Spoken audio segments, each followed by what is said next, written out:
Yo, what's up? So obviously I'm not Chaz, and you can clearly see that. So this is Red Dog and Friends, and we got a lot of things to talk about today. We talk about, Becky Lynch. We're gonna talk about Rhea Ripley. We're gonna talk about WWID. We're gonna talk about some other things that be happening around the turnbuckle. We got all sorts of fun stuff coming to you. So if you guys chill with us, you guys will get to enjoy a great episode of Red Dog and Friends, starring yours truly. And you know what that means? Hit that intro. Warning: the following program is a collection of idiots talking about the happenings in the sports entertainment world. It is meant to be comedically informative. The opinions expressed on this show does not necessarily reflect the beliefs of their peers, their bosses, or the Infinite Plus network. There may be some out-of-pocket things said on this show because this is how we talk to each other. If you are young, please seek permission before watching any further. Your homies, the Three Count Podcast. P.S. Please don't sue us. Hit him with a three count. Pin him to the ground and the crowd go wild, man down, no we out. It's not even this show today. That's right. Hi, it's your friendly neighborhood Red Dog, and this is Red Dog and Friends. No one told you life was gonna be this way. What's going on? So yes, it is an episode of Red Dog and Friends. I know it says Chaz and Friends up here, and I was joined by Twitch, but I'm guessing something happened with him. So his PC shut off. So we have that whole thing going on. So we are having some technical difficulties. Some other people are supposed to be here too, but they're asleep. And then Chaz isn't going to be here because Chaz right now he is actually in a match over at Fight Club Pro Wrestling outside of Maryland. So if you guys are around there or in the area after with this is done, you guys go over there and check them out because you know what? There's nothing cooler about Fight Club Pro Wrestling than just being there and being involved in the environment. So go check them out. Also, if you guys got a chance, checking us out yesterday when we did a live stream for Crown Jewel, we had a lot of fun covering all the matches, all 7 of them, especially going down. And yeah, so that's all those things going on. Other things that you guys need to do, you guys should be doing, right, is follow us on all of our social media platforms, as you can see right up here at 3 Count Pod and 3 Count _ pod on, there it is, X. Check us out on YouTube if you guys are watching us right now. Subscribe to us, and then even if you're going out of your way to have more fun with us, subscribe to our other YouTube channel. The original 3 Count Podcast channel, because we have our streaming channel, we have this channel as well. Check us out on Twitch. Check us out on Rumble because we're there now, and then also we're here on Twitter, and we're also on TikTok. We're on so many different platforms. You guys just go check us out, follow us. Also, go purchase all of our merch. You guys can find that at prowrestlingtees.com, or you can even go find it at one of our favorite places at foryourwear.com.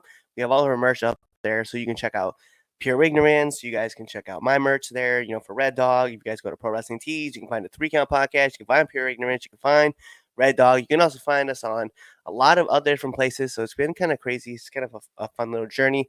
Also, you guys already know we do all of our shows live on Sundays. We have the repeats that come out on Monday, and then of course Now Into the Ring. So for Now Into the Ring this week, we're gonna have Elijah Friday is gonna be debuting and talking to the podcast. It was a lot of fun. This is a person that I've been trying to get on the podcast for a while. Both military veterans. I guess it's an appropriate episode too because Veterans Day and all that coming up. It's just kind of fun to have another veterans on the podcast, just chatting it up with us. So, it's a great time. So I want you guys to go through, check us out, do all that fun stuff. And then, like I said, go check out our merch, check out the shows. We will be bringing more episodes of, Now Entering 201, as well as Returning to the Ring, right? Well, not Returning to the Ring because that show no longer happens, but, now Returning to the Ring will be also going on. But yeah, so we're gonna kind of go into it when Twitch pops back on. I'll bring Twitch back in and we can chat it up. But what I really want to talk about is Temp Check. And for those who don't know, Temp Check is one of those shows where one of our parts where we talk about the hottest, the coldest, and our match of the week. So if you guys have your people that you want to suggest, throw them in. We'll definitely pop on. We'll talk about it. Also, one thing before I forget it, right?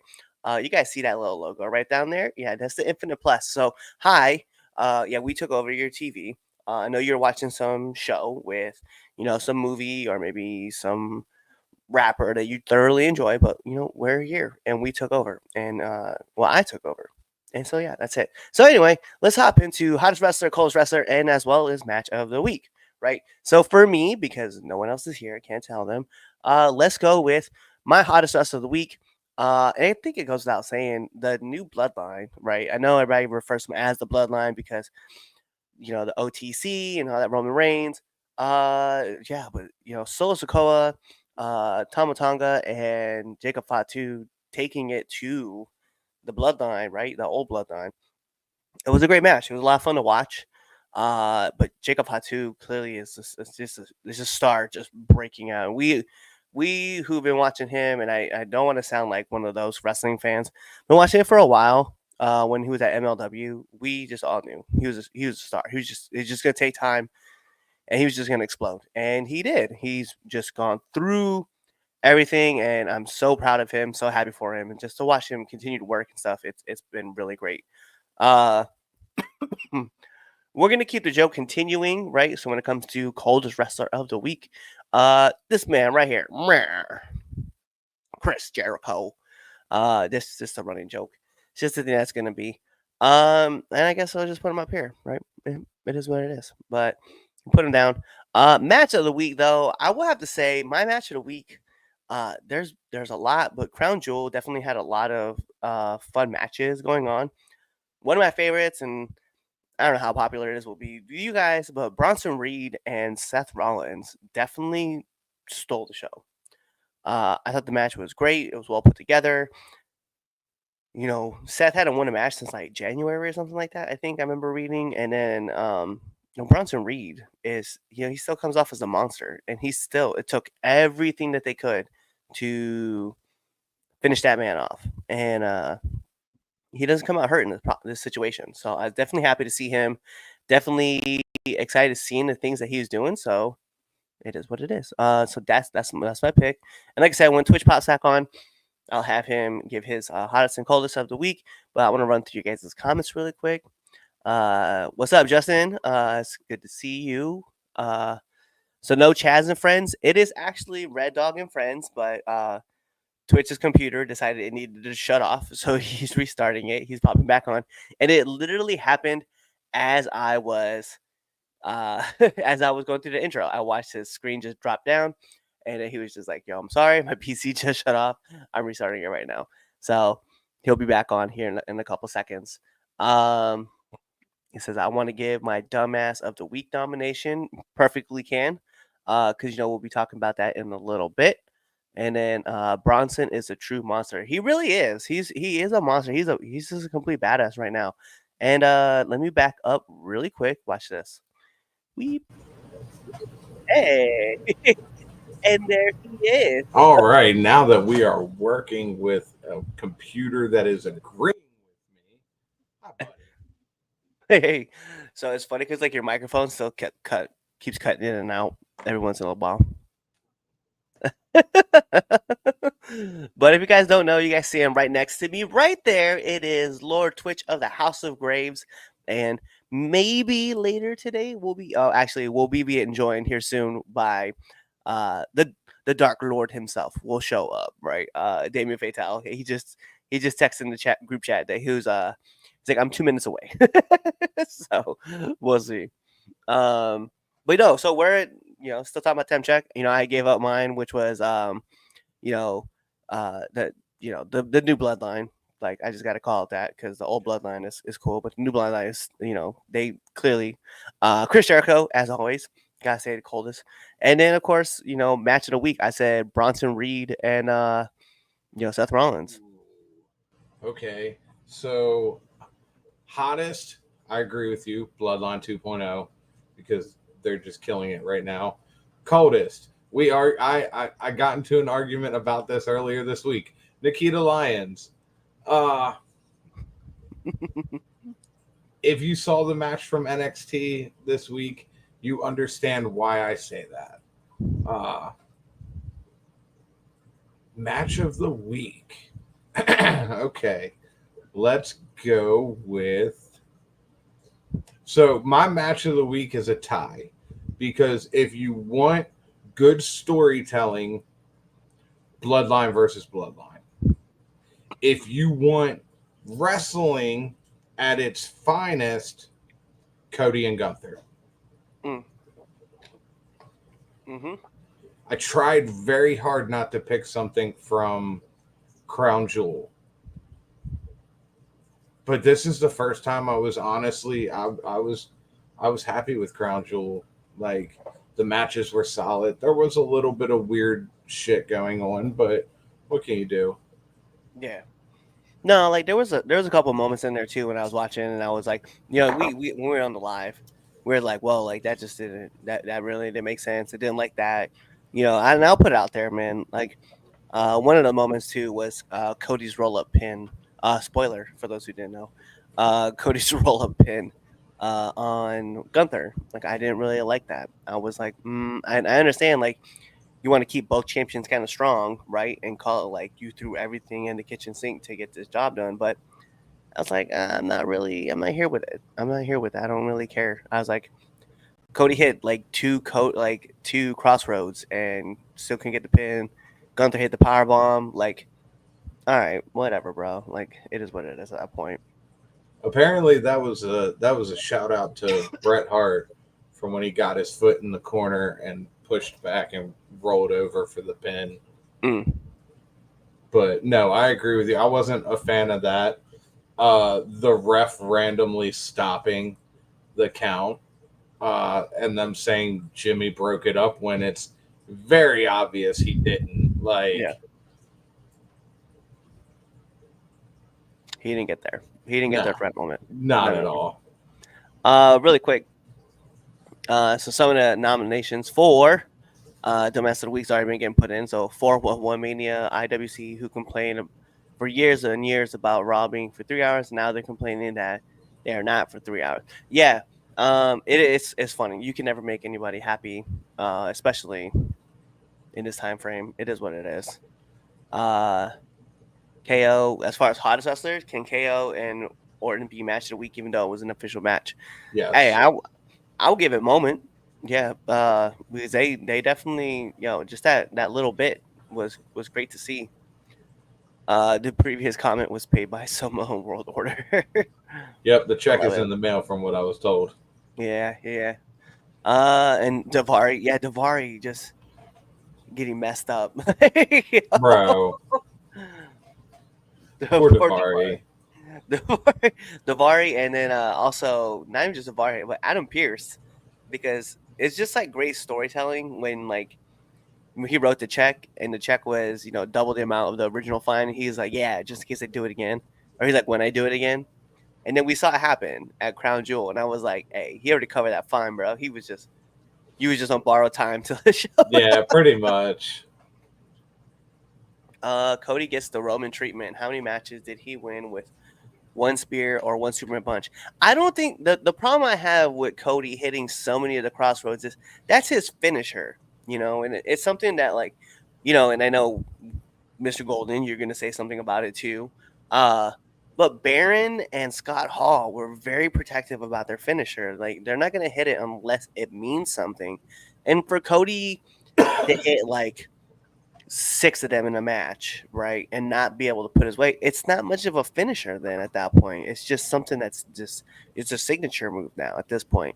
And I just have a real problem. Like, I have a problem with it being hit. Like, if Cody hits it and then Gunther rolls out the ring, then that's one thing, But if he's laying there in the middle of the ring and you're not doing anything, going for a pin or going for something to finish the match, then why are you hitting it? Like, what's the point? What's the point in doing it?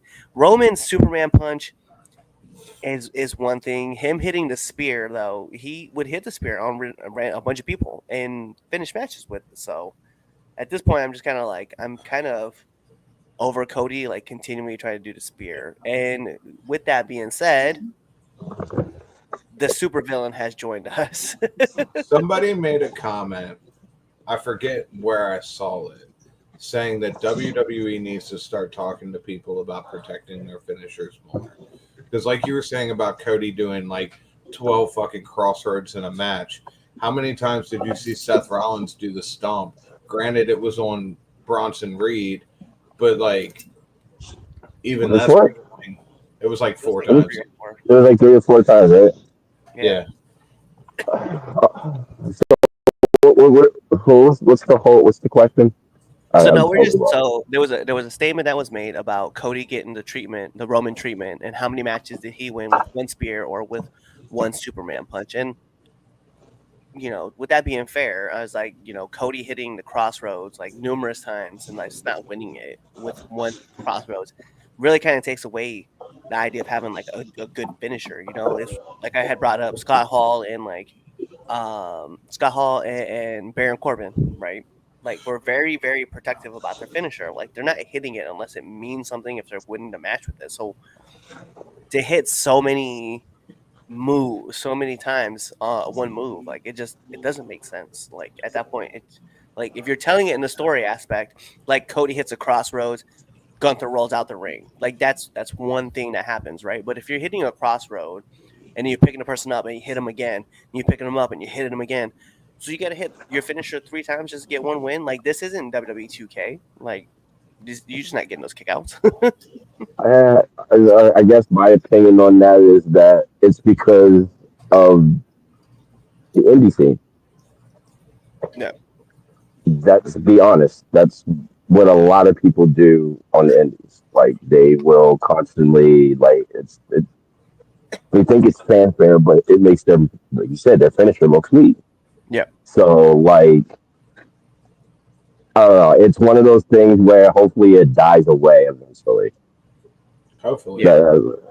But it kind of is what it is. Oh, Mr. Golden said, I misunderstood. I thought you were talking about Gunther dominates the match and Cody wins with one move. No, absolutely not. It's just Oh no, that's stupid. the repeat of hitting a finisher. How many people have kicked out of the RKO in all those years? Not many. Not many. If you want to make that argument, how many people have kicked out of Oblivion? Yeah. One. Yeah, like John Cena and like out of the RKO, like John Cena, The Undertaker at WrestleMania, right? It's only been a few. It's not been many. Yeah, very, very, very many, very few. The black, so he types in the Black Mass as well, and I don't remember anybody kicking out of the Black Mass. I don't think anybody's kicked out of that I know of. Yeah. I don't know about with AEW, but no, I know in WWE for sure nobody has. I think just like Baron Corbin, Alistair protects that finisher. Yeah, as he should. He only hits it if he needs it. Yeah, and that's how it should be. I mean, shit, I do the same thing. I will not use my finisher if I'm losing. It's not happening. And I can set it up. I can set up and miss it, or someone reverses like my finish. Yeah, I can do that too. Yeah, but I'm not hitting it and then you kicking out. That's not happening. No. All right, so let's move over. I want to move over to our first debate topic, and it goes like this. So recently, Jonathan Coachman was on a podcast. He was having discussions about a certain wrestler, the man herself, right? Wanting an excess amount of money, right? So certain wrestlers are already getting paid, rather whether you're Roman Reigns, Cody Rhodes, you're making upwards of 12 to 13 mil, right, a year, right? Seth, I think they said was making somewhere between like 7 to 9, 7 to 12. She wanted to make $1 to $2 million a year, and apparently TKO didn't want to pay it out. So the question really becomes: is Becky Lynch worth $2 million a year? Twitch, you want to start us off? Damien, you want to start us off? God damn it! Oh, I got a really simple answer. Yes, he is. I would agree. How credible do we know the story to be, though?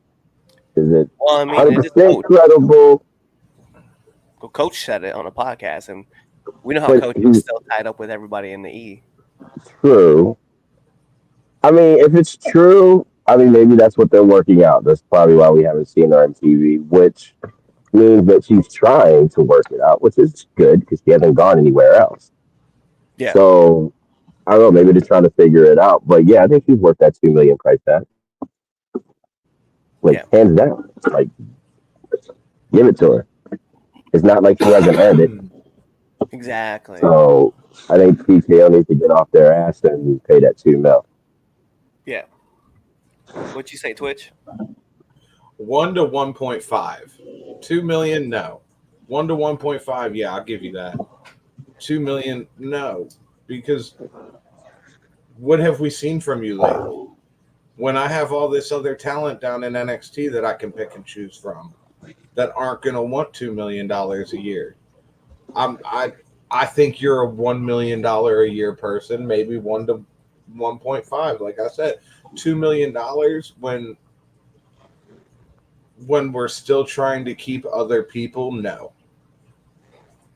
I don't know, man. I disagree. Her market value kind of says what she is and who she is.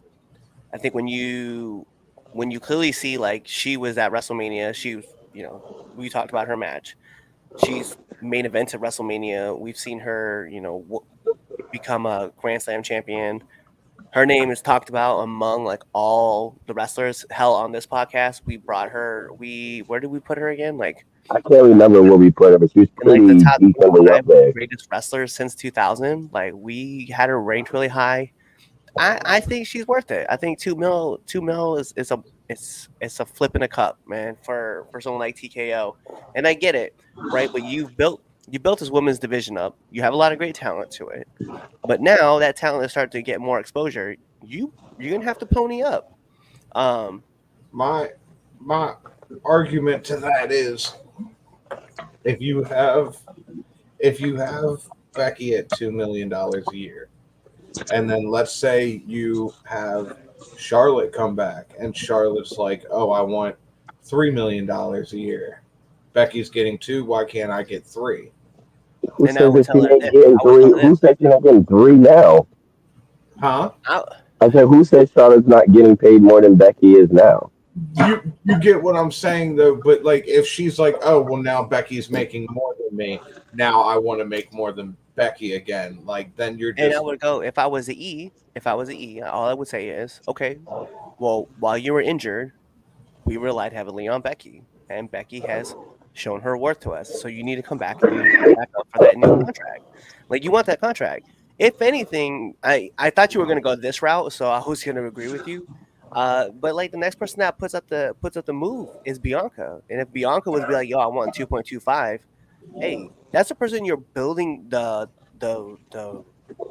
division around. Like you're currently doing it now with her and Rhea Ripley, and we'll talk about her later in the podcast. But you're building around those two. So like, yeah, at this point, like, Becky's just setting a benchmark of where she wants to be, and if they negotiated to where she's at 1.75, hey, cool, it is what it is. But I think 2 mil, yeah, that's the asking price, bro. Like if you come back to her and you're like, nah, you're not. We're gonna give you 750,000 a year. Like, come on, Oh, man. fuck no. You gotta keep that pushing. Like, yeah, You gotta she's keep at that least, fucking shit pushing. yeah, Shit. she's at least, like I said, she's at least 2.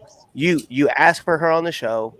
Fans ask for her all the time. There's probably still fans in the audience who are still repping Becky Lynch gear, still holding Becky Lynch signs, still doing all that stuff. So, like, for me, yeah, it's a no-brainer that she's worth 2 mil. And then you're having her for a couple years, right? Probably making her sign a 5-year deal, which means that you're looking to pay her 10 mil over that time span. And at some point in time, she's gonna move on, y'all gonna move on, but the rest of that division, hey, that price is gonna get pushed up and up. Where what they say, like the average person on the roster that's not really being utilized but is on the main roster is like $250,000. Yeah. And we're talking about like Angel Garza, you know what I mean? Like she's a name. She deserves it. I think she's worth it. And I don't have a Look what she did in NXT. Yeah, I was like, for people who say that she's not worth 2 mil, I'm gonna be like, hey, yo, this girl wrote her own book. Like she wrote she wrote her book. I mean, to be fair, Ronda Rousey wrote her own book. Yeah, she doesn't matter, but with Ronda writing her, like the only reason I bring up Becky's book, right, is that because Becky wrote this book and she's still actively wrestling. Ronda wrote this book when she was done with like quit, everything. yeah. And that's kind of where I'm getting at with it. I mean, I get it. She's the reason why we got Tiffany Stratton the way that she is. She went down to NXT, made her a star, and she came up, and this is why we got Tiffany Stratton the way she was. Right. And she makes stars. Let's just be real. She makes stars. And everybody was talking about Valkyria when she won the match against Becky Lynch and pinned her. Yeah, So, exactly. So right here, are NBA players worth $50 million if the market commands it? Which I think the market commands Becky Lynch that $2 million. It's a ridiculous amount of money that sports players get paid, but it's worth the market though because of everything that's going on. So I mean, yeah, she's definitely worth that $2 million. And Ask high. I mean, if you ask high, you know, you can get that. Like you said, you can get like 1.7 out of it. Yeah. It's funny because he said our football players worth $50 million. Yeah, if the market commands it. Yeah.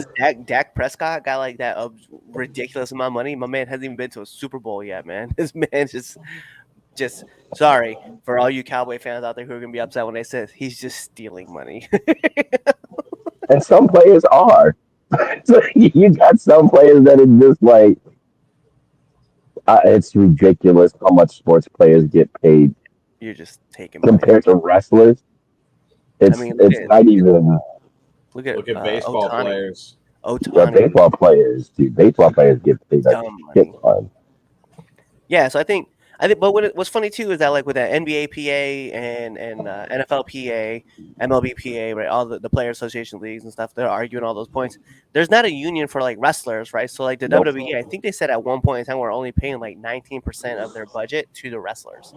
So, and I get it, right? Like we have costs of like travel and like, you know, transportation, and you know you have to rent out the buildings and stuff like that. I get all that aside that you have a budget for it, but still, like when I think about the context of these wrestlers are the ones that are going out, were at one point in time going out 200 days out of the year, 250 days out of the year, wrestling all around, getting injured and stuff like that, and not making that much money. Like, hey, at the end of the day, we got to really have a conversation about what's going on, because even now, like, you know, I don't know if you guys saw the when MXM was talking to Maven about the pay structure, about the bucket pay system that they don't even see, but it's like $250,000 was like the max, right? And that right before they got to that 250,000 max, that money line, before they would start making profit, suddenly they wouldn't be on house shows, they wouldn't go to TV, they would just be in catering for the day, right? Because they're getting close to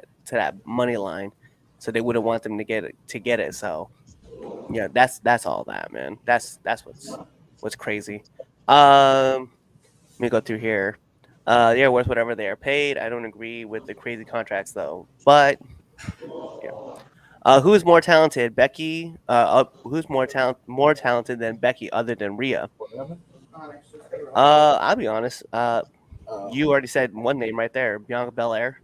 And you said Jade. Not so much. She's getting there. You got Charlotte. Liv. Yeah. She's definitely getting there. More talented than Becky? I don't think so. But RHEA and Bianca, I think, are more talented than Becky. They have a lot more potential because they're younger too. Yeah, that's kind of where I meant, because you know it is because of Becky and Sasha, Bianca, not Bianca, Bailey and Charlotte. Yeah, they kind of hit the groundwork. Paige.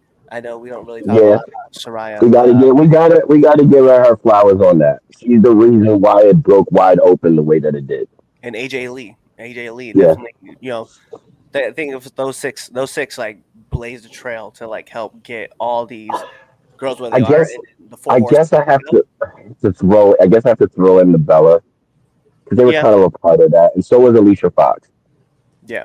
100%. So like we got to give those three women their flowers. I know they're not like, you know, around anymore, but yeah, like that core group of women was the reason why that women's division was starting to pick up and like really become something. And like what they were doing at NXT and shit, it was like a breath of fresh air.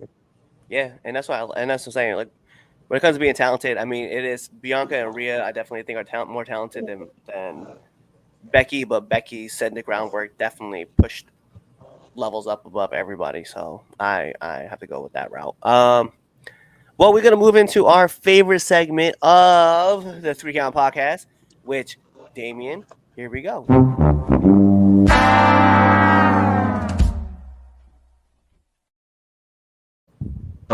Oh God, I'm really supposed to get some dumb. Haven't been on for a couple of weeks, so let me think about this real quick. Give me a second. Um, Take your time. hmm. Well, it's always Jericho. Has even Jericho even been on screen? I don't I know. don't. I don't know either. Oh yeah, he won the Ring of Honor World Titles. That's why he's a That's dumbass. right. Yeah. He did. And Tony Khan is a dumbass for allowing him to do that again. Just want to put that out there. Um, God, I feel like somebody did something really stupid in the past couple of weeks. Who the fuck was it? It's I'm like slipping my mind. putting the other ones together right now. I think who was I thinking about? There was another big name in there that I was thinking about that should have been in Dumbass of the Week, but now I've lost the name. That's what I'm saying. I feel like somebody did something really, really dumb, and I Mm. can't put my fucking finger on it. I don't know, I'm gonna go ahead and just put the IWC in here because they always bitch about Well, stuff. they're always bitching and crying about something, but there is. If y'all can think of anybody, let us know. It's like slipping my mind right now. Yeah. But somebody did something dumb. So I Oh, definitely Vince agree with. McMahon's for trying to start a company. I definitely just yeah, that's the other one. Thank you. We're gonna put that one in there too. No, IWC. Yeah, definitely right here. Mr. Golden said it. IWC for complaining about Raw being for 3 hours. Now they're complaining because Raw isn't 3 hours. I Uh, noticed that too. That was funny. I mean, Grant, don't get me wrong. It feels weird when it goes off after 2 hours, but then it's that good feeling of, oh shit, I want to see more. yeah, and I have to agree. VKM definitely has to be on this list as well. We talked about it a little bit on the live stream last night. We were watching Crown Jewel. Someone had brought it up. A friend of mine actually brought it up on the show that they were talking about. Does is Vince McMahon's company gonna be successful? And I was like, no. Name me one thing outside of the E that was successful that Vince McMahon ran. Oh, not a damn thing. Not a damn thing. Not a damn thing. But the way that this company sounds like it's being explained is that it might not be involved in wrestling. However, who in the entertainment business at the moment wants to deal with him I or mean, anything with his name on it? And I think that a lot of people in the entertainment industry is like, yeah, nah, fam. That's a Like, hard pass. his name holds just as much weight as P. Diddy's. damn. Well, Mm, it's true. mm. It's true. Yeah, it's I'd not like that good, bro. to think it holds a little bit more uh, weight on who's a bigger piece of shit. I do. They're really close. I mean, Diddy was on Raw. There is a picture of Vince and Diddy. There's a few pictures of those two together. Exactly. So, Yeah, I no. mean, Yeah, so right now I have Tony Khan, Chris Jericho, the IWC, and VKM is that on. works for me. That sounds beautiful. All right, so that's who you guys have. Like I said, it's up now. So if you guys want to go vote for it, go vote for it because we already know that you guys want to. We enjoy when you guys post it and talk about it. And yeah, so I'm actually voting mine in right now because I'm gonna go ahead and just vote my guy in right now as we're sitting here talking.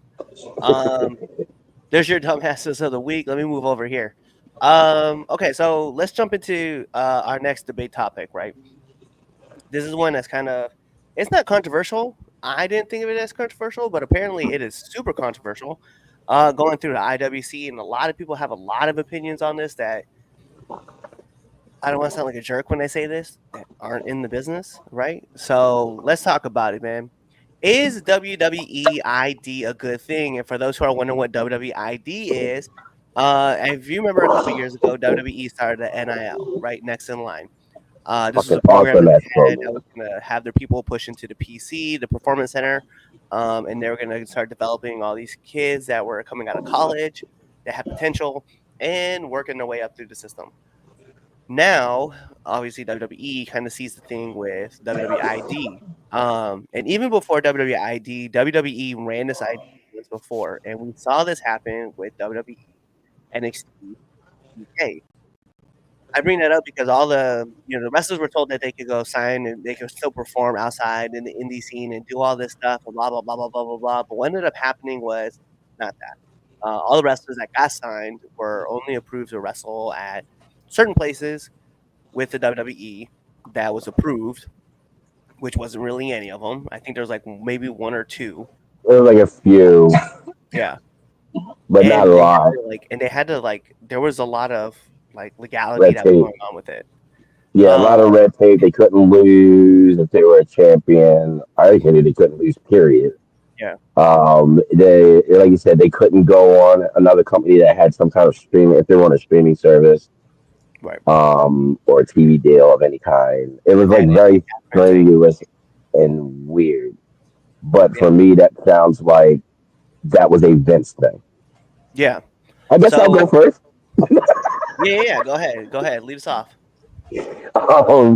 So yeah, now that we're talking about that part, it's like I feel like that was a possibly Triple H idea that Vince stuck his hands in. Yep. And thank God for the pandemic because that kind of helped get rid of that whole BS. Yeah. I think this is going to be something completely different. I think this is really fucking cool. Like, it's a good thing because it's giving people that opportunity and way into WWE. Most wrestlers, that is the ultimate goal. Right. Let's be real. Yeah, it's cool to get signed to Ring of Honor, AEW, TNA, but the ultimate goal for every fucking wrestler is the just Right. is. And this right here is that little extra step forward for all these other companies. And from what it sounds like, it's like, okay, yeah, you're in this school. Like let's take Booker's school for instance. Yeah, you're part of reality of wrestling and part of the school, but it doesn't sound like that means that they're stuck there. You know what I mean? Right. Like if they decide that they want to go somewhere else and not go to the WWE, it's still beneficial for that indie wrestler because hey, I just came from a place that's basically a developmental for WWE. It gives them more market value. Right. That means, they've been somewhat trained to wrestle for TV and kind of big time ready. So I think it's a great fucking thing. Is it almost a little kick in the face to Tony? A little bit. Yeah, it is. Tony should be doing the same fucking thing. Let's be real. Yeah. If he's smart, I think this would be a good investment for him to do something like that as well. It helps out the indie scene. It helps out those indie wrestlers, and it helps out the big companies in the long run if it's done right. 100%. 100%. And it, I don't know, the IWC crying, and I know there's some wrestlers that are not feeling it, and those are probably the ones that are jaded that maybe were in one of those programs and didn't get selected. And I get it. I get that. Like, that NXT UK thing was a fucking disaster. Yeah. I enjoyed the show. Don't get me wrong, but from what I hear, it fucked up the whole British wrestling scene. Yeah, it decimated it. And So the problem I have, right, is that wrestling. We're going to say here, right? Wrestling has the wrestling independent scene here is always going to replan. There's always going to be new talent, right? Like, I'm not saying that there's going to be another Christian Casanova, aka Carmella Hayes, right? What I am saying is that there's going to be other wrestlers that people are going to talk about, they're going to see, and they're going to remember that they were kind of like the hometown hero. So that they want to bring up. So we have 5 schools that were already kind of nominated for who was going to represent, right? So you have Booker T, Realities Wrestling. We talked about that, right? Out of Houston. the Nightmare Factory out of Atlanta, which, crazy enough, if you think about it, the Nightmare Factory actually was an AEW product. It was. In It Flint. was. Seth Rollins School, of course, Black and Brave Academy, Elite Pro Wrestling Training Center out of Concord, New Hampshire, which actually is only like an hour and a half, 2 hours away from me. So you might catch me up there every once in a while going to go train. And then last but not least, Knox X Pro Academy out of Los Angeles. So those are first schools. Not saying those are going to be the only schools. I wouldn't be surprised if you catch like New England Pro Wrestling Academy, NEPWA, up here in Massachusetts. If you see the Monster Factory also show up. Probably. Team 3, was it Team 3D, 3D, Yeah. Alpha 3D, Yeah. Team 3D Academy. Wouldn't be surprised if you see those guys pop in. Santino Brothers school over in California as well. Like, there's going to be a few of them. They're all going to pop up, and they're all going to start working. And I wouldn't be surprised if you can start seeing these schools just kind of wreck house. Well, was it Haynes School Yeah, with Bruce's brother? yeah. So, Was it Pritchard Jacobs Academy? I believe is what it's called. Yep. Yeah, wouldn't be surprised if you catch those guys like also popping up on the school again, popping up because OV, and I wouldn't be surprised if you find out that OVW, Al Snow's school, Yeah. Al Snow's pro because he's got a school out in Utah. So Yes, I he wouldn't does. be surprised if you catch the WWE logo all of a sudden appearing up on their school. So I think for me, what it is though is what I'm worried about. I am kind of worried about the North American scene being transformed back into the NXT UK. And I'm sure there's not going to be a huge problem. I'm sure Triple H isn't going to be one of those guys, or Hunter is going to be one of those guys that tries to do that same thing. But the worrisome is that, oh well, this person isn't doing this, or that person isn't doing that. So we're just they can't lose at this place. They can only wrestle at these spots. Any of the five schools currently that we've nominated, they can only wrestle at those schools. I kind of worry about that a little bit. But also, with that being said, though, I kind of see this as an opportunity for kids to do like let's say you get trained at one school, right? For me down in Maryland, right? And I'm still kind of rough around the edges, but I want to go to a finishing school, right? I go to somewhere like Elite. I go to Elite Pro Wrestling and I get trained up there, right? And then they knock out some of the what do you want to call it? They kind of smooth out some of the roughness around me, and then I can now I look like I'm polished up and ready to go wrestle. I think about it just like how NXT the Performance Center does the same thing with all these kids that are going to come out the college scene. Shawn Michaels is like the finishing instructor there, so he's the one that kind of like works on them a little bit, then shines them up, and then lets them go out. So I see it that way. I know a lot of people don't. A lot of people find it to be unpopular, but to me, I mean, I'm very excited for this opportunity to see what these kids can do that are on the indie scenes that are saying, "Yo, give me a shot," and now here they are to getting their shot. Well, I guess one more thing is the reason why I don't think it'll end up like NXT UK is because of how stacked NXT is now. Yeah. If you're getting all these schools, even with the five schools that they've already announced, I'm pretty sure all of them have some kind of show that these kids can go on and like get the reps in. Yeah. So, what sense would it be to like just constantly bring in all this talent from these schools into NXT? It's just going to overfill NXT, and then nobody gets any screen time.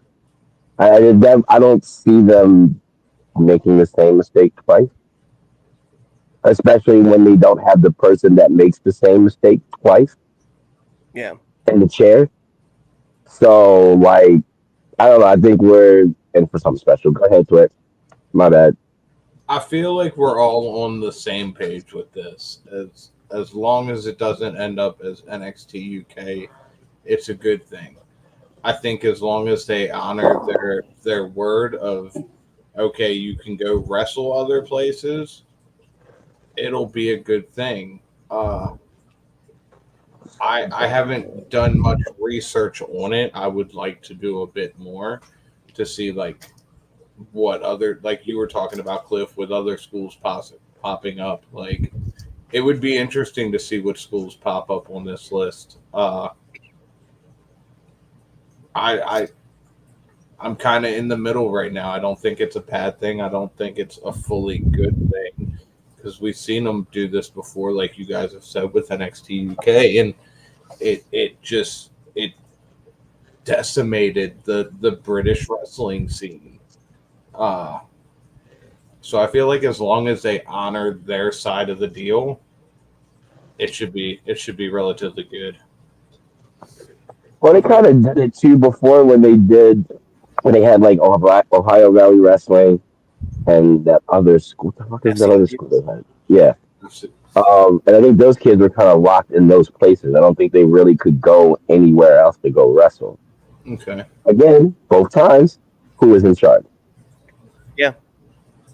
And I do understand. It's just there's so I mean, for all the kids that are looking to get into this and really like blow up, right? I do see that there is another part of it too that a lot of people aren't talking about, but they're talking about like the possibility of all these other wrestling schools getting damaged, right? Because they're gonna ask like, are you affiliated with WWE? Because that's exactly where they want to go, right? And they're like, no, and then that kid walks out, Yep. So that's why I want to shape this in the aspect of, hey, so you went to a wrestling school, you got some training, you're out working, right? Now you kind of want to get the finishing touches. All right, go hop up to one of these other schools and go train and go learn. It could end up being vice versa. Like, are you affiliated with WWE? Yes. Okay, I don't want to go there. WWE is not the end goal for me. Like, let's face it. Exactly. You go either way.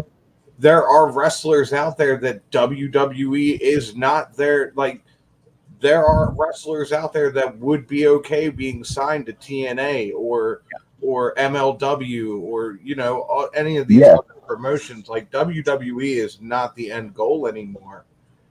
It's not the be all end all. Like, which is a good thing. It's a great thing. It's a great thing. This is the other part that I kind of worry about, and I don't know if it's like I don't know if it's actually been talked about with anybody. So it'll be the first time I bring it up, where I bring it up with somebody, but I haven't seen it like brought up on the internet. But the worry I have, right, is it does it become a moment where everybody is trying to buy up like their schools. Do you know what I mean when I say it that way? Like AEW now also has AEW ID, right? Like they're buying certain schools that are being trained specifically for AEW. Then all of a sudden TNA, right? TNA buys a couple MLW. I wouldn't really lean that far, but it could be New Japan. Like all of a sudden all these schools like infiltrate into, and I say infiltrate, like they infiltrate into the indie market, and then they, everybody has like, now we're back to the territory. It's all over again. Right? Yep. Like, yeah, we are. You can't you worked at this WWE ID school. Okay, well you can't work at this AEW school, right? You can't work at this TNA school. You can't work at this GCW school, right? Like you can't work on these programs because they're affiliated with this person. Like I think that's where I'm more worried about, is that, and it's indie wrestling. I don't know if it's ever gonna get to that point, right? But that should also be a thought in the back of people's heads that, like, hey, they should. Is this a possibility? And of course it's a possibility. It's something that can happen. I mean, for Christ's sakes, we right now have the election that actually, when you guys watch this, it'll probably be over.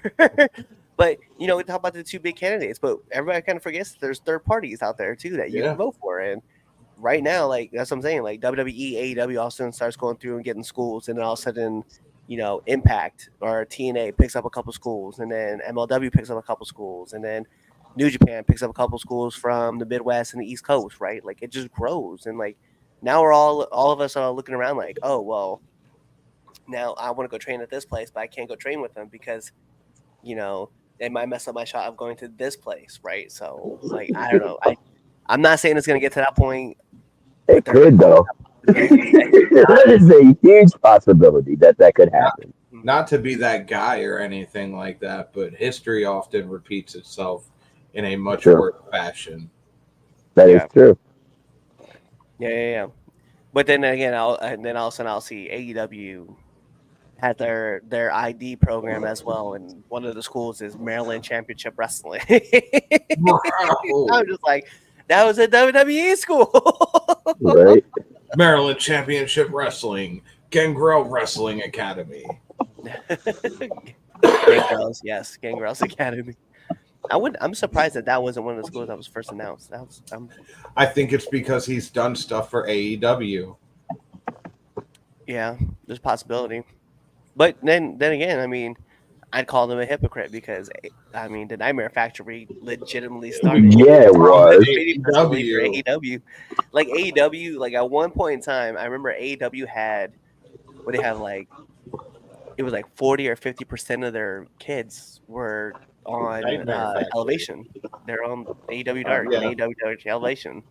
Like, I mean, we low key joked about it that this podcast for Now Entering was the unofficial podcast of AEW Dark because a lot of kids that had gone to the Nightmare Factory had also been on the podcast, right? We had Kid Bandit, we had Sure. the Renegade Twins, right? Yeah. Vari Morales, who's actually one of their trainers, was on the podcast. I mean, Big Trouble Ben Bishop has trained at the Nightmare Factory as well. Like, I mean, we we had a lot of people come from there. So I mean, I would be like, I'd be the first one to be like, hey, yo, first of all, this is what you guys did. So let's go to this. All right, I want to go to Around the Buckle, right? Because the next topic that we're gonna talk about Rhea Ripley. But the next topic I want there's so much stuff that happened this week, right? That I kind of want to hop back around and just kind of mention some things that happened. One of those things that didn't even make the show that we need to talk about is Bobby Lashley debuted in AEW.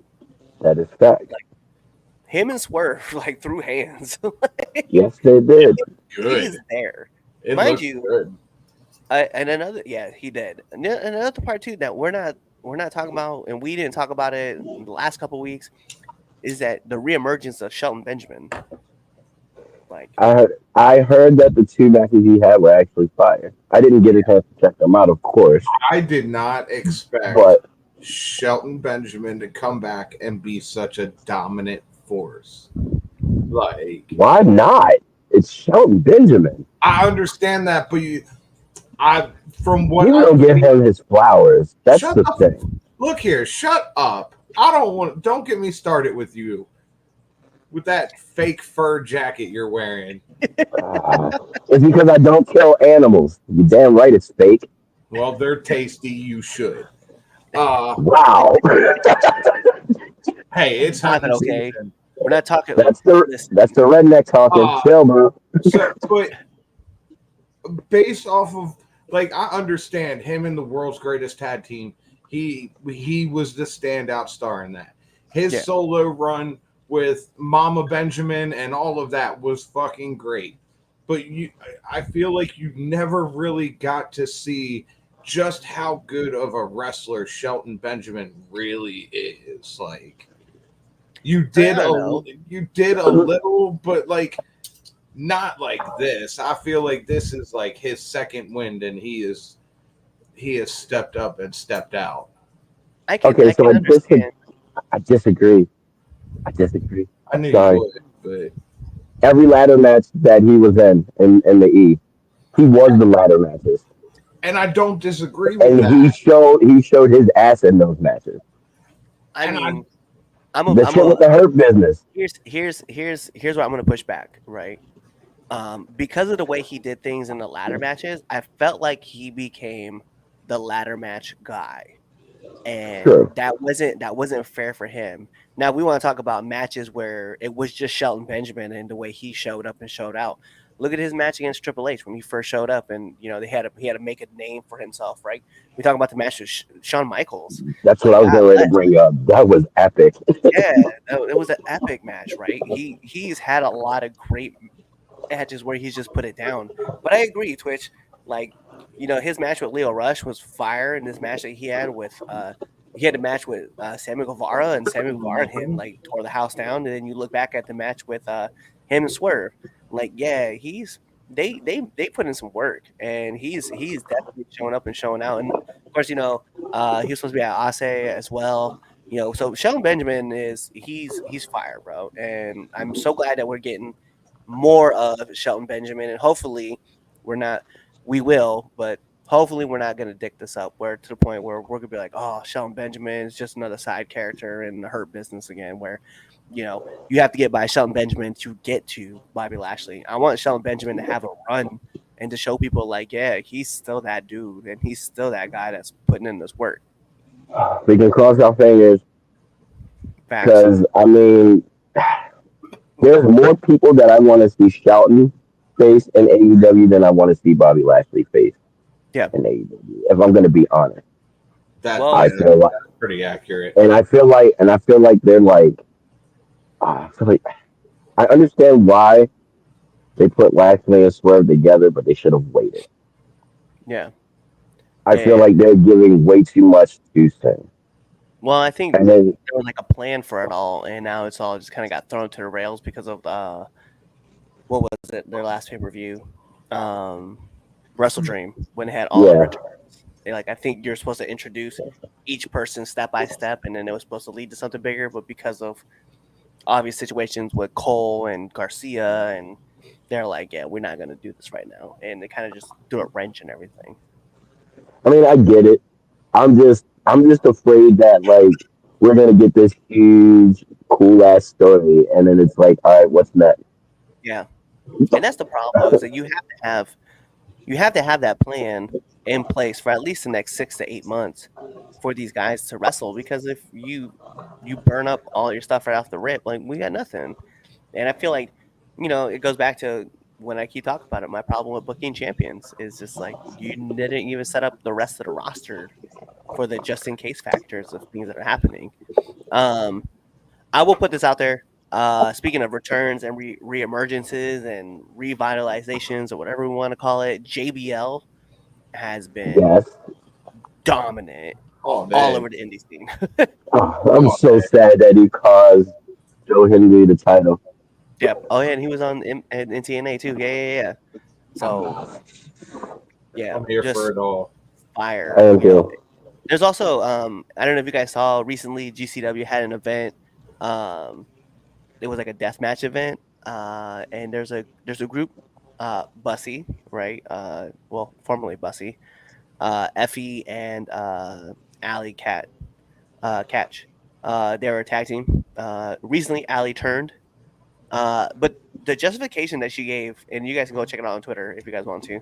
Justification that she gave though was amazing, and I was here for all all of it. I was like, you know what, well deserved. And I feel like that's something that we get a lot now. Like, we're starting to see a lot more with all these people, like KO, talking about how he just doesn't trust anybody, and he like justifies why he wants to be the bad guy. And we're getting that with Allie Cash too on the indie scene. So if you guys get a chance to go check that out, her promo was fire. And yeah, those are a couple of things that I wanted to hit on. Was there anything that you guys wanted to hit on that was just kind of like under the radar that no one's really talking about? What's your thoughts on those crown jewel rings? Have you seen them? Yeah, I saw that Super Bowl ring. I saw it. I feel like it should have just been the rings and not the damn belts. Hot garbage. Those belts are horrible. God damn, they're horrible. The belts are bad. The rings are worse. I haven't seen the rings. I can only imagine. If the belts were never going to leave Saudi Arabia, and they were getting rings, which obviously the time it takes to make those rings, you knew this in advance. Why did you flaunt the title in our face every fucking week? Because Saudi Arabia wanted it. Let's get Damien's reaction really quick, because I'm actually going to drop this in the group chat. Go on, Damien. You can see what I just dropped in there. All right, hold on. You get to see the live reaction. Hold on. What's the chat? The 3 Count podcast. I gotta wait. You gotta have to tell me, because I'm on my phone. Oh, I sent you the ring. It's a picture of the ring. I sent you the actual ring. Go on the internet. Go on Chrome and look up the Crown Jewel Championship ring is what it's called. Yeah. I mean, you could call it that. I just typed in Cody Rhodes, and it literally, the ring popped up like one of the first things on his Twitter. Yeah. It's a big ass picture of his hand, and it literally has the ring just sitting right there on his index finger. Man, it is. It's bad. It is quite the look. It's that bad.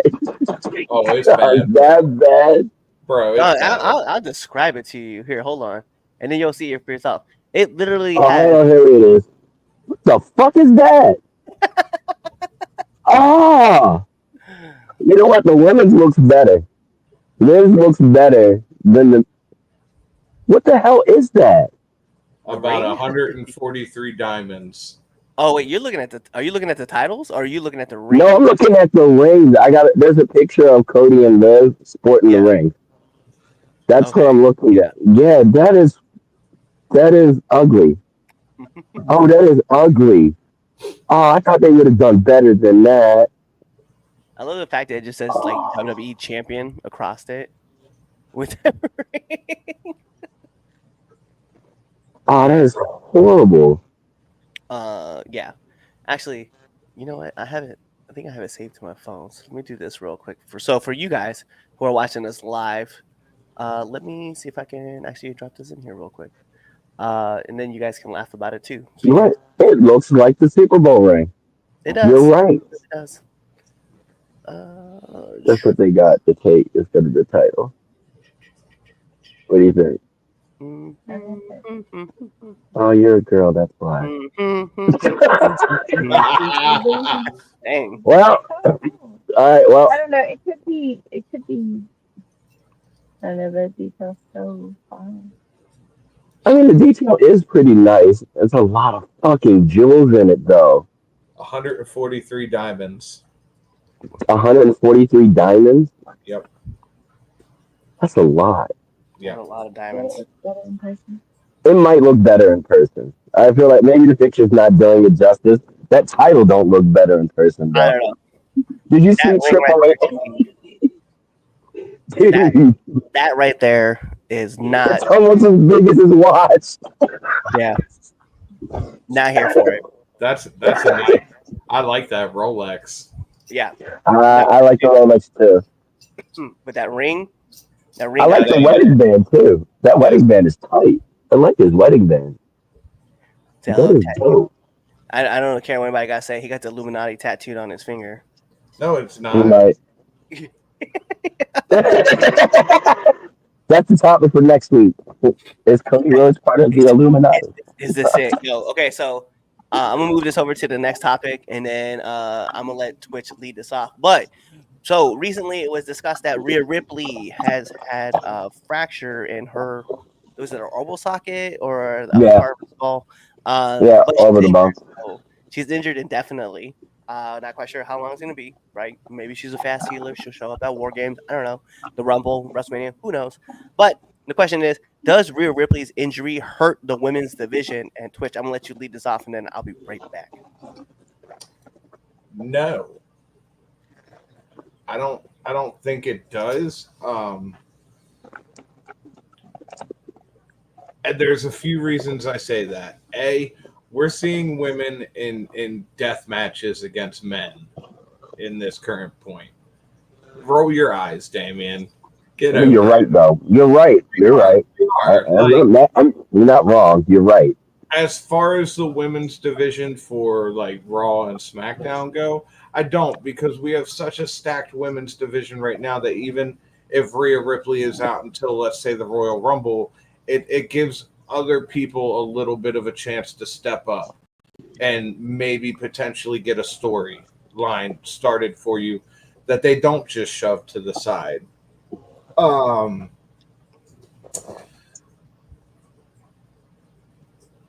Everybody talks about equality and they want to be on the same level as the guys, and I mean we see the guys get fucked up just as bad. So I mean, no, I don't think it hurts it. I think it's an opening for other people to step up and be like, okay, this is a women's division, but we are just as good, and we can handle getting hurt like this if it happens. Damien, I get that.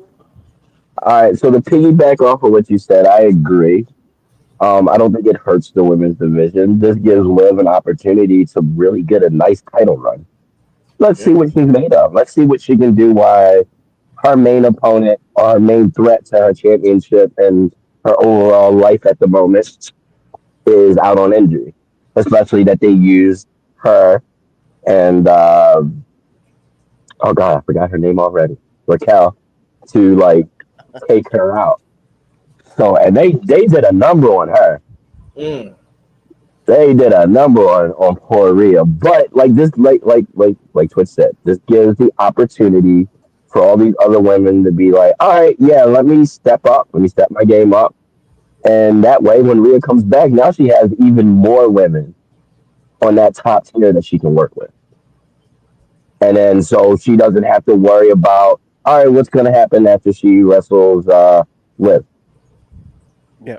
and Raquel. So this is, it sucks that she got injured because she just came back from an injury. This injury that she has, she, it depends on how bad it is. She can be back in a month or she can be back in like 3 or 4. Yeah. It just depends on how crazy it is. I mean, shit, Undertaker wrestled with it I was when he going to got say his crushed by Mabel. he rocked the mask. Yep. Yeah. I feel like you could just So, say Rhea. I mean, you can have her wear a mask, but obviously with the modern science and things like that, it was probably well not wanted for her to like wrestle with a fractured orbital bone. no, like I said, give it, she'll probably be back in like within a month or two, I think. It's just one So of those where it's just a weird timing. yeah, I'm gonna go. So the funny thing is I hear you guys what you guys are saying, what your guys' points are. I'm gonna go on the other side though, and I'm gonna say yeah, it kind of hurts the women's division a little bit because this is she's a staple. She's a staple of this division. Like you had this Raw women's division that's really kind of focused around her. It's built around her, and everybody's kind of always wanting to take out, and it's something that Rhea said, right? And it sounds funny when I say it this way, but mommy's always on top, and she was the queen. She not that trying to take away from Charlotte, right? But she was the queen. She was the head honcho. She's the one on the top, and even with Liv holding the title, right? It was always Rhea that was always chasing her down, right? Or it was Rhea holding the title and running with it for so long. It was all the things that we were talking about, Rhea, like Rhea leading the Judgment Day, Rhea doing this, Rhea doing that. It was always Rhea that we were kind of like talking about on the side. And I do understand the aspect of, well, now this gives opportunities to other women to step up and show what they're worth and show their worth, right? Clearly, we were just talking about Becky Lynch and the $2 million that she's kind of wanting to get. It gives this opportunity to kind of branch up and you do get more people that she gets to try to like run through when she comes back from her injury. I think my biggest worry about it though is that because she's not there, there's a void that needs to be filled right now. Um, and Liv is doing a great job at holding down her post and doing what she's doing, but there's not a person on the other side that is balancing out what Liv is doing, right? Rhea was that person. Rhea and Raquel, Raquel and Liv, Rhea and Liv, right? So it was always around Rhea. Now there's not that other mega baby face star that's on the other side yet. And again, it goes back to the whole point of like when you booking champions, and then if Rhea's not running with the championship, who's coming after her, or who's set up next to be the big baddie or the big superhero after the big baddie. So you kind of have to go back to that, and it's like if you're not paying Becky to come back and fill the void of what happened with Rhea, who's your next person?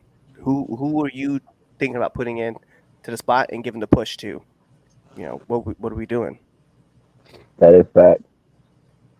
Because SmackDown's not having that issue. No, they Personally, don't. SmackDown's fine. personally, this is where I say that Crown Jewel would have been the perfect time to let Tiffany Stratton cash in, except have her cash in on Liv. Yeah. Then there you go. You have a big baby face on Raw. I mean, it still can happen. It Never still say never. it still can happen, but I feel like Crown Jewel would have been a more opportune moment with Yeah. it being for the Crown Jewel Championship, whatever the fuck that's worth, and you not really knowing who she's cashing in on because now it becomes a triple threat match. Right. Or she just cashes it. So let's say Rhea hits her with the Annihilator, pins her 1, 2, 3. She goes to leave, and then here comes Tiff, hits her with the prettiest moonsault, and then she catches in, hits her with the prettiest moonsault, 1, 2, 3, walks away, and she got the title now. Yep. Yeah, it's weird though, because it's like the bigger problem I have is, like I said, there's not another female in there that's gonna be able to replace Rhea right now, and they don't have that person set up. And I'm sure on Raw, whoever they're gonna have come out and be the babyface, and that's gonna challenge at War Games or whatever, the next pay per view, Saturday Night Main Event, Royal Rumble, whoever that person's gonna be, you're gonna get somebody that's gonna give that pop. But right now, like, there's not a person there that's gonna fill that void, and that's worrisome because like all these women were kind of seen as mid carders, right? And every once in a while, you get one that pops up. I'll be real. The person I want to see, like, be the next person to kind of foil everything that Liz got going on is Chelsea Green. Bro, That'd be fun. I ain't mad at that. Having I know Chelsea she can come over do the it. Raw, yeah, having Chelsea come over the Raw, and because right now, right, is she on Raw right now? Yeah, she's still on Raw right now, right? Or is she on SmackDown? Her and Piper. No, I think her and Piper are on Raw. Are they SmackDown. on Raw? No, they're on. No, they're on SmackDown. Yeah, They're on SmackDown because I remember when she got dumped into the trash can in yeah, the right. dumpster, and she was Yeah. stinking for 2 weeks. That was great. But you heard the crowd. You heard the crowd, like in Saudi Arabia, like we're cheering Yeah, for her, and then you've heard the crowd cheer for her throughout all the other places, and she gets over without actually doing a whole lot. So to have her challenge for the women's title on Raw when Niv, like, it would be so fire to see her and Piper going against Raquel and Liv, right? And ultimately, you can have Liv win the match, but now you've set up your next kind of big baby face that's going to come in and try to run after this out. Like, oh, I would have had you if Raquel hadn't been distracted by Piper, right? Or Piper and Raquel were fighting back and forth, or if Dirty Dom didn't come in, right? And she's gonna make some quip about how Dirty Dom smells how she used to smell in a trash can match. Like, something will happen. But I'm like, yo, this isn't necessary. Like, I kind of want to see this, and I kind of want to see Chelsea do her thing. And I think that she would be that person that, whether you have her as a face or a heel, man, she's an enigma, and I definitely would like to see her get a run at a title, preferably. She is that person that shines no matter what situation you put her in. Yeah, I'm happy she's getting TV time. Yeah. Like this time around. Like I know her injury kind of like halted that, and then she got let go a little bit after she came back. I'm happy she's able to get a position to shine. Like she's on TV constantly. I agree with that. Like she killed it at Crown Jewel. Yeah. That was freaking amazing. The whole play, even with her taking the, I don't know, just watching her in the ring, it's entertaining. Yeah. Like every bit of it. Yeah. I'm here for it. I'm here for it all. But yeah, that's my big concern. Is there's just a void, and that I void understand that. Yeah, I mean, and there is because this is a sudden thing. Yeah. So hopefully they scrambled and figured it out. You wouldn't have that void, right? Let's say, I'm not even saying like a mid card title for the women's division, even though we know there's one coming, right? But if there was just like, if you were just building up people, like Michin is we don't know what they're doing with Michin, right? But Michin just beat Chelsea, right? She beat Chelsea in the trash match, and then they have her kind of just like moving around, doing things with everybody, right? At any time, you could pull the trigger and let her go run against Nia Jax, and you would believe that Michin has an opportunity to knock off Nia Jax. And if not, it still gives the opportunity to Tiffany Stratton to cash in. And I think that's like, it's one of those parts where it's like, yo, like, we should be doing something like that with somebody else, right?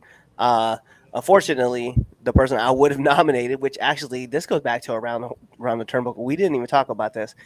Indy Hartwell would have been that person, bro. Oh yeah, right. Damn, I forgot she got released. Yeah, so Indy Hartwell and Candice LeRae would have been like because they were playing with that idea. They were having the WWE Speed thing going on, and Candice LeRae was doing her thing. Indy Hartwell would have been a perfect person on Raw to like, hey, let's start building her up, get her some credible wins really quick, so that way she can take on the big challenges. But yeah, we also didn't talk about that. That should have been on Around the Buckle. Indy Hartwell, Baron Corbin, and who am I Tegan forgetting? Knox.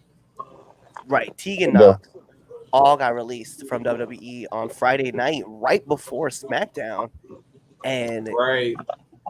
I mean, I think people and they did it right because they released them right before SmackDown. SmackDown happens, and then Crown Jewel, and now we're only talking about those. We're not really talking about those three getting released, and it's like, damn. But Indy Hartwell would have fit that bill perfectly because she's like the underdog. No one really believing in her. She and Candice LeRae are kind of doing like their thing, like I said. And then she racks up a couple wins, and guess what? Now she's in this position to succeed. And unfortunately, as much as I would love to put her over, Tegan Knox would have been that person too. But Yeah, she gets hurt all the time, and I feel so bad for her. I do too. It's so She's a wild. great wrestler. It's so wild seeing that Indy Hartwell got departed, and then literally that night on SmackDown, she's in a tag team match. Like, mind-boggling. It's crazy that Baron Corbin got released. Suggesting that SmackDown wasn't live last Friday night? Oh my God! That would have blown my mind. Great. I thought they recorded that in Saudi Arabia. Honestly, Damien, out of the three of them, Baron Corbin was the one I probably didn't get that shocked about. Oh, I didn't get shocked that Tegan got released. I was shocked that Baron got released. I will be fair. I will tell you that. I was shocked because Baron was like, although they didn't have anything for him, and Apollo Crews was clearly getting those matches that he should have been. Well, they both should have been attached to. I like this idea of this character that was coming up that was like, hey, you know what? I've been here before. There's no big deal. I'm gonna make my way through the system, and I'm just gonna tear it up. And I kind of like the attitude that Corbin had. That like, hey, shut your mouth, young one. You're not really gonna be that guy. And I thought he had a great match with Carmelo Hayes. But then after that, I don't remember anything that Baron did. Once they called Braun Breaker up, I knew the writing was on the wall. Like, it was just a matter of time. But again, they had him on Raw, and Baron was over on SmackDown. So I was like, you could still kind of get away with this. But I don't know. It's weird because like I want nothing but the success for all three of them. Obviously being gone. I'm still gonna watch Baron's channel because Baron is an amazing cook. Oh, yes, he is. Oh, yes, he is. Dude, he makes some really good ass food. I enjoy his channel way too much. Yeah. It's shocking, actually. It's like Mr. Golden's not here, and Mr. Golden would shit on Baron Corbin, and we were all like, "No, we love Baron. Baron's the best." And then Baron got cut. We're like, "Damn it, Baron's gone." He probably had a field day with that. He'd be in here and be like, "Told you, boring Baron now gone. Now if we can only get rid of Nia Jax." Like, no, we love Nia too. They love Nia. When I think of like wrestling, right? Like us, like because we've all been in the ring in one shape or form, right? We've all been doing our thing, and we just like we appreciate it from a different aspect. Yeah, exactly. We can always turn our brain off and just enjoy pro wrestling, but then like when we're on, like we're like breaking things down and talking about like, oh man, that was like a great spot. Oh, there was like a little hiccup here. And just things that normally people wouldn't find, but we understand the work and the appreciation that comes in it. And I'm not saying that fans don't. I'm not saying that you don't. I'm just saying taking a bump or watching people take bumps and then taking bumps yourself, like you learn. It's so different. The difference of it. Yeah, it's way, way different. And it's like once you're in there and you actually do it, you do have the ability to break. Like you say, you see shit that normal people wouldn't see. Or if other people do see, you understand why it happened. Like you understand why the mistakes happen. Yeah, 100%. And we don't really shit on people that bad for making those like little mistakes because it fucking happens. It just does. 100%, 100%. Well, I'm not Chaz, so if you made it to the end of this show, you either get an achievement or a trophy. There's no viruses to be handed out because you know we don't We do like that. PCs. Yeah, we don't care. We just appreciate you listening to us and watching us. But with that being said, we're gonna do this like every part of a great wrestling match. We're taking this home because this is Red Dog and Friends, and I'm your host Clifford Red Dog Miller here with Lord Twitch House of Grace, and you see him right there, the residential super villain himself, the Dark You can Lord. kind of you can kind of see me, see my Kind red of. lighter. You don't have a yellow bic. You don't have a yellow bic. It's got to be yellow. No, no, no, no, no, no. But I don't have the yellow. It ran out of fluid. But go ahead and follow us on all of our social media platforms at 3Count Podcast or at 3Count_pod on X. Make sure you subscribe to our YouTube channel. You're following us on Rumble. You're also checking us out on Spotify. You're even checking us out on Amazon Music and even that dumb app with the stupid jingle that goes iHeartRadio or whatever it is. You're checking out all of our merch on ProWrestlingTees.com and you're checking out our merch on ForYourWear.com. So you're doing all that, or you're telling your mom about us, you're telling your dad about us, your aunties, your uncles, your brothers, your sisters, your cousins, your best friends, your enemies, because we love haters too. You're doing all that stuff, or really you're just gonna wait for this episode to end, you're waiting for that outro, and then you're choosing another episode to listen to. Kawaii. Later, bitches.